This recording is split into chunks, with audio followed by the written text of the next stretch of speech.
Com uma certa frequência eu vejo tweets do tipo assim: meu pai quando tinha 20 anos, casa, carro, família, eu com 20 anos, dívidas e boletos atrasados.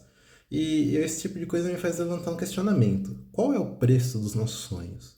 De fato, antigamente era muito comum você ver pessoas extremamente jovens que já saíam de casa, conseguiam comprar casa, comprar um carro, e hoje em dia esse tipo de coisa é praticamente inviável para um jovem que tem 20 anos no Brasil. E por que será que isso acontece?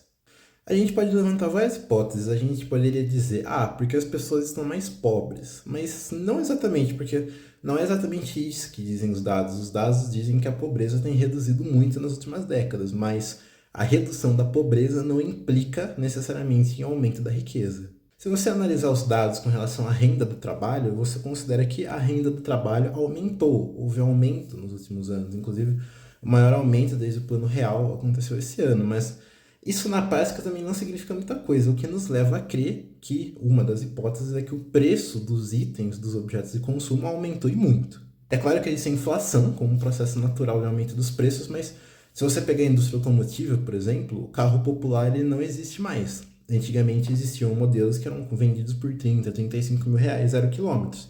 E hoje em dia você não compra nem a porta de um Kwid por esse valor. O carro popular foi morto, extinto.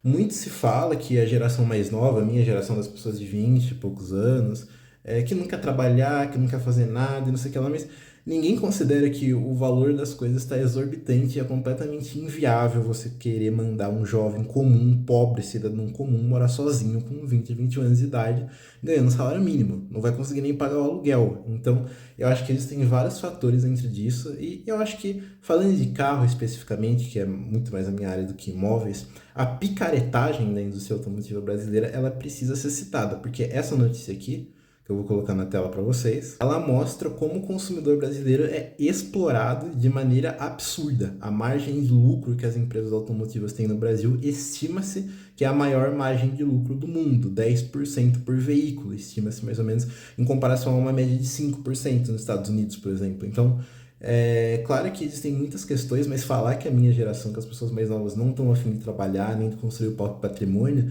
é no mínimo leviano e ignorante se você considerar as estatísticas e o valor das coisas que é completamente diferente ao que era muito tempo atrás. Então, não é só o custo de vida das pessoas que está mais caro, não. Os sonhos das pessoas, o sonho de ter um carro, o sonho de morar sozinho também está muito mais caro do que era antigamente.